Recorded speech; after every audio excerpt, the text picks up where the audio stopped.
Welcome back to the show. Since its founding in 1974, the Association for Neighborhood and Housing Development has been helping to make the city's community development and grassroots neighborhood-based groups with comprehensive training and high-impact policy research. Now, the organization builds community power in order to create better laws and policies, protect tenants' rights, and also strengthen community neighborhoods.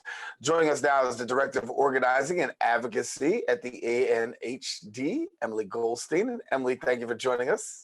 Thank you so much for having me. Yeah, and so I gave a little bit of an intro into your organization. It was a little snippet, but for somebody who doesn't know, make us a little bit more familiar. Sure. So ANHD, as we use the acronym, everything is acronyms, stands for the Association for Neighborhood and Housing Development. We are a membership organization. We have about 80 or so members, all of whom are nonprofit organizations based in different neighborhoods throughout the 5 boroughs of New York City. Our members do a wide variety of work in their communities, everything from actually building and managing affordable housing to homeownership counseling to tenant organizing and community services to food distribution. ANHD's role is to work with our members, to support our members, to just sort of provide resources, technical assistance, and capacity building so that they can do their work always better and always stronger. And then B, to bring them together in order to identify cross-neighborhood issues where we can come together and advocate at the city, state, or federal level for changes to policy that will help to create a more equitable city. And so as we talk about what's going on in our city, a lot of concern right now about people who are actually being displaced and displacement and gentrification. From your lens, what are you seeing in regards to this area? I mean, it's a huge problem. It's not a new one, but it always takes on more nuance depending on the context that we're in. Cost of living, cost of housing in New York City is incredibly high. Incomes have not kept up. And so there are huge numbers of New Yorkers who are living in precarious situations. There are a lot of New Yorkers who are rent burdened, meaning they're paying more than 30% of their income towards rent, which means they then don't have enough for food, for schooling, for clothes, for the other necessities of life. And because New York City is such a popular place and a place where landlords can get really high rents, oftentimes you get this enormous pressure on people who are already precarious and struggling to make ends meet, where landlords just want to squeeze more money out of their buildings and tenants are trying to hang on. And so what we see is a lot of pressure, often on, disproportionately affecting households of color and immigrant households, but generally for lower income New Yorkers in really all 5 boroughs in different sort of nuanced contexts, where people are really facing the situation of getting pushed out of their homes and are trying to hang on. When we talk about gentrification, obviously a lot of people are being pushed out of their homes. We've seen it happen so many times across the city. A lot of concern goes with these new developments, right? And they're asking the question, who are the new developments and this new construction really about? I had a conversation with somebody recently and we were talking about the Bronx and looking at the Bronx, and it's almost like a tale of 2 cities. And you see on one side burgeoning buildings and new construction. On the other side, you see dilapidated buildings and public housing, and it's a very real challenge. So, how do you get your boots on the ground to be able to address these matters and try and bridge this gap? Yeah, it's a huge issue. I think the first thing is it's so important that we distinguish between housing and affordable housing. It's not actually all the same, and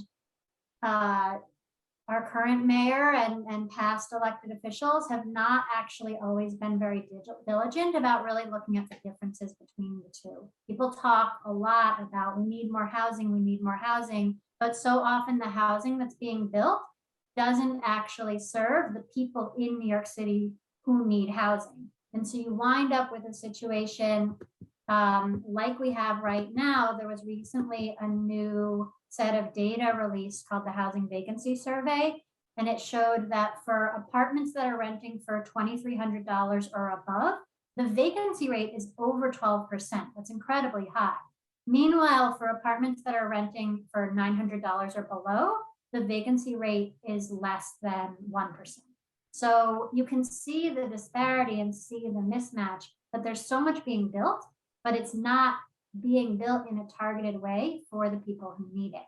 And unfortunately, that even applies to housing that gets dubbed affordable. And I'm doing the little air quotes, because affordable doesn't actually have a technical meaning. We have to dig deeper and say affordable to whom, who are actually the families and who are actually the income levels that we're targeting in our affordable housing. Unfortunately, in programs like mandatory inclusionary housing, in some of the other commonly used programs in New York City that are developing even affordable housing, the income targeting is not reaching the lowest income New Yorkers, who are the people who are most at risk of displacement.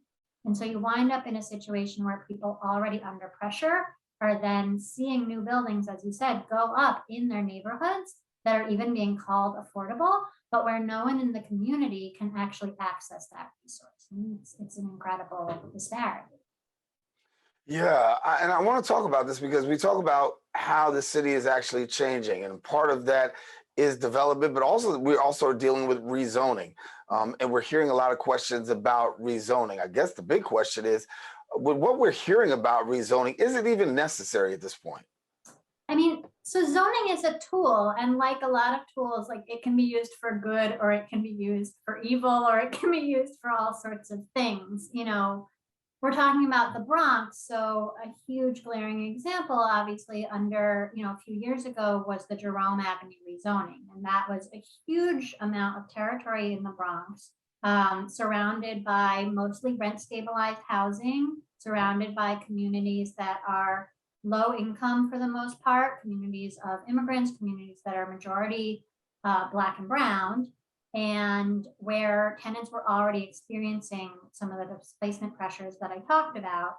And the rezoning was to create more housing, but as I was just saying, this is a key example where the balance of housing that the zoning was designed to create didn't include apartments for the income levels of people who lived in that community.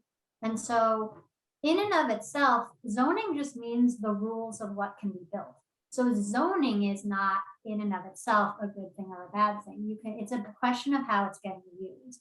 The problem is that especially under the last mayor, it was used to enable a lot more development of mostly unaffordable housing in low-income communities of color. And so it had this incredible impact of adding units, but also decreasing affordability and driving, or at least contributing to, the forces of gentrification. There are other ways that we could and should be using zoning. So zoning could also be used to say that wealthy white neighborhoods that are, mostly single family but have great transit access should have some more density. That's not the way that zoning has been used most of the time in our city. Zoning could also be used to say that new development has to have, real affordable housing for the people who actually need it at the lowest income, at the lowest income levels. That's not how the programs have been designed. And so for me and for ANHD and a lot of our members, the question isn't really like zoning or no zoning. It's how can we stop using this as a tool that just exacerbates the displacement pressures that so many people are already experiencing, and instead use it as a tool that actually helps to integrate some of the wealthier, whiter neighborhoods in the city, and also helps to protect and create real affordability in the neighborhoods that need it. Yeah.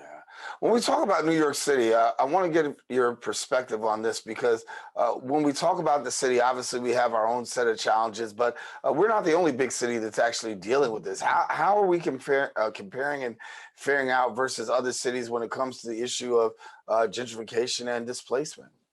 I mean, it's definitely a not New York City only issue. You know, I am a lifelong New Yorker, and so I think we're the center of the universe, but you know, we're not.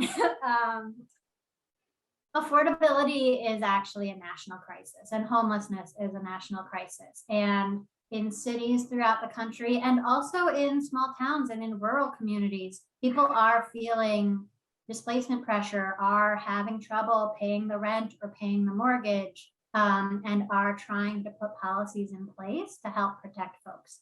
Some of the policies that other cities and states are fighting for are based on some of the ones that we in New York have, because we've fought for them in the past. So things like rent stabilization is a crucial tool to actually help keep people in their homes and help keep rents more affordable.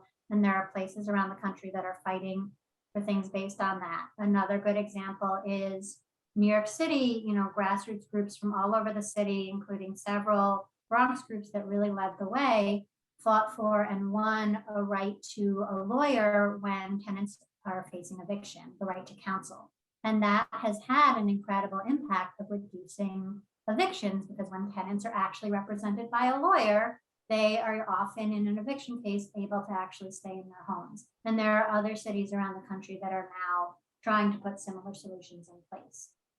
So we're not alone, and in some cases we are the model. But in other cases, you know, we have things to learn from other cities. So a controversial example, and I don't know that this is necessarily the exact thing to do in New York, but Minneapolis made headlines several years ago when they abolished single family zoning. Now that's hugely controversial. There's a lot of people who, you know, want to preserve the character of their neighborhoods and don't want everything to be skyscrapers, and there's a point to be made there. But that's an innovative approach, and it's a way to say that you have to be able to have accessory dwellings. You have to be able to add at least a little bit of additional housing in more different types of neighborhoods. And so that's a model that potentially we could learn from that someplace else has done. Yeah. When we look at the issue of gentrification, I want you to give me a little bit of your insight as to, you know, what is the leading reason why we're seeing this here? I mean, I guess it's a little simplistic to say, but a big part of the reason is profit. You know, the real estate industry in New York City is very powerful and has a lot of money and has a vested interest in making sure that buildings continue to be something that a lot of people and a lot of companies make a lot of money off of. And that is often in conflict with the goal of the actual human right to housing and the social good of making sure that every person in this city, and if you want to go bigger, in this state and in this country, has a home to live in. You know, there are ways with the right kinds of tools and regulations to make those two more compatible, but when sort of let to run on their own, they tend to come into conflict. And so, you know, I think the question of, is the primary point of housing for people to make money off of it, or is the primary point to make sure that our communities, you know, people have a place to live and that our communities can be stable? You know, those are very different ways of thinking about the concept of housing. And for more people who want information about the work that you do, and how can they actually partner with some of the things that you have going on, how do they go about doing that? Yeah, absolutely. So they can check out our website, which is anhd.org. We're also on Twitter and Instagram at ANHDNYC on both of those. So feel free to please follow us on social media. You'll find out about a lot of the campaigns we do. We put out the new research and infographics and all sorts of stuff that we're doing. The other thing I would strongly recommend is get involved with your local community group. You know, ANHD plays a particular role, but really our strength comes from our members, and our members are community-based organizations. We play the role of providing support to them and helping to bring them together. But the best thing that individuals can do is get involved in a tenant association, get involved in a block association, get involved in the community organization that's in your neighborhood or in the next neighborhood over, if you're not sure who, and organize with your neighbors and organize with the folks who live in the next neighborhood over, or organize borough-wide for the things that are affecting you and your community. Yeah, and I guess if you need help organizing, the way that you do it, you can always call Emily. She is a very special person. Is the Director of Organizing and Advocacy at the ANHD, and Emily Goldstein, been our guest here on Social Justice. Thank you so much for being with us. Thank you so much for having me. It's been great talking to you.